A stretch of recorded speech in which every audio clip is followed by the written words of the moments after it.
ಹಿಂದೂ ಜಾಗರಣ ವೇದಿಕೆ ಮುಖಂಡ ಅಜಿತ್ ಕುಮಾರ್ ಇತ್ತೀಚೆಗೆ ನಡೆದ ಪ್ರತಿಭಟನೆಯಲ್ಲಿ ಶಾಸಕ ಅಶೋಕ್ ಕುಮಾರ್ ರೈ ವಿರುದ್ಧ ಹೇಳಿಕೆ ನೀಡಿದ್ದು ಬಳಿಕ ಇದಕ್ಕೆ ಶಾಸಕ ಅಶೋಕ್ ಕುಮಾರ್ ರೈ ಬಳಿಕ ತಿರುಗೇಟು ನೀಡಿದ್ದರು.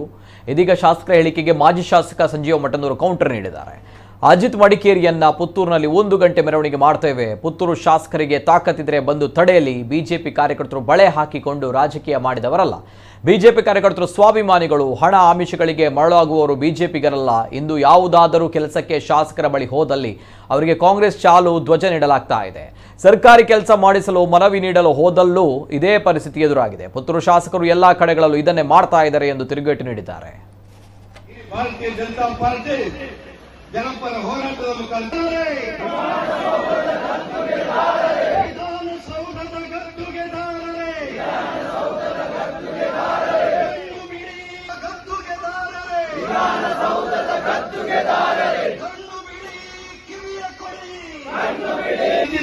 ನಾನು ನೋಡಿಕೊಳ್ತಿದ್ದೇನೆ. ನಮ್ಮ ಮಸಲ್ ಪವರ್ ಏನು ಯಾರು ಸವಾಲು ಮಾಡೋದಿಲ್ಲ, ಯಾರು 1 ಗಂಟೆ ಮೆರವಣಿಗೆ ಮಾಡ್ತಾರೆ. ಇನ್ನು ಮಸಲ್ ಪವರ್ ಎಲ್ಲ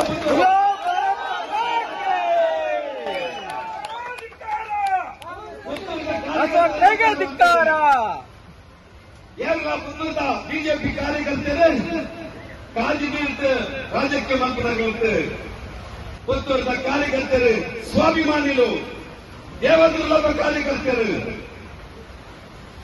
ಎಂಕಲಿಗೆ ಎಚ್ಚರಿಕೆ ಪುತ್ತೂರು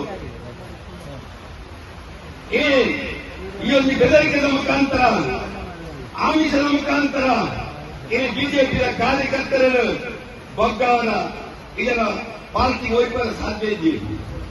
ಬಂದರು ದಯಾನಂದರು ನಮ್ಮ ಒಂದು ಮಾಜಿ ತಾಲೂಕ್ ಪಂಚಾಯತ್ ಮೆಂಬರ್ ರೇಖಾ ನಾಗರಾಜ್ ಮಂತ್ರಾರು ಒಂದು ಬದ್ಧದೀಪನ ಬಂದು ಆಗ ನನ್ನ ಮಗಳಿಗೆ ಒಂದು ಉದ್ಯೋಗ ಮಾಡೋದು ಬಂದ್ರೆ ಮಗಳಿಗೆ ಉದ್ಯೋಗ ಸಹಜ.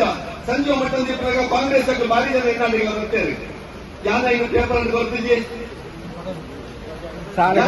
ವಿಡಿಯೋ ಮಾಡ್ತಿದ್ದೆ, ಸಾಲು ಮಾಡ್ತಿದ್ದೆ, ಬರ್ತಿದ್ದೆ. ಯಾಕೊಂಡ ಒಂದು ಜನಪ್ರತಿನಿಧಿ ಕರ್ತವ್ಯ. ಇಡೀ ಕರ್ನಾಟಕದ ಸರ್ಕಾರವನ್ನು ಕೊಂಡು ಹೋಗಿದ್ದಾರೆ. ಆಲೋಚನೆ ಮಾಡಿ. ಹಾಗಾದ್ರೆ 40% ಉಳಿಸಿದ್ರು, ಇಷ್ಟೆಲ್ಲ ಬೆಲೆ ಏರಿಕೆ ಮಾಡಿದ್ರು, ಆದರೂ ಕೂಡ ಇವರಿಗೆ ಅಭಿವೃದ್ಧಿಗಾಗಲಿ ಯಾವುದಕ್ಕಾಗಲಿ ದುಡ್ಡು ಕೊಡೋದಕ್ಕೆ ಯಾಕೆ ಸಾಧ್ಯ ಇಲ್ಲ? ಯಾಕೆ ಕೊಡ್ಲಿಕ್ಕೆ ಆಗ್ತಾ ಇಲ್ಲ? ಚುನಾವಣೆ ಸಂದರ್ಭದಲ್ಲಿ ನಾವು ಹೇಳಿದೆವು, ಕಾಂಗ್ರೆಸ್ಗೆ ಕರ್ನಾಟಕ ಒಂದೇ ಸರ್ಕಾರ, ಕಾಂಗ್ರೆಸ್ ಒಂದೇ ದೊಡ್ಡ ಸರ್ಕಾರ. ಇಡೀ ದೇಶದ ಖರ್ಚನ್ನ ಅವರು ಕರ್ನಾಟಕದಿಂದ ವಸೂಲಿ ಮಾಡ್ತಾರೆ ಅಂತ ಹೇಳುವಂತಹ ಎಚ್ಚರಿಕೆಯನ್ನು ಜನರಿಗೆ ಕೊಟ್ಟೆವು ನಾವು.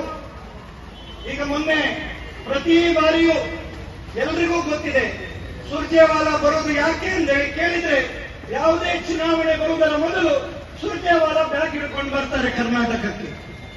ಇವರೊಳಗೆ ಕಾಂಪಿಟಿಷನ್. ಈಗ ಯಾರು ಹೆಚ್ಚು ಕೊಡ್ತಾರೆ ಅವರಿಗೆ ಮುಖ್ಯಮಂತ್ರಿ.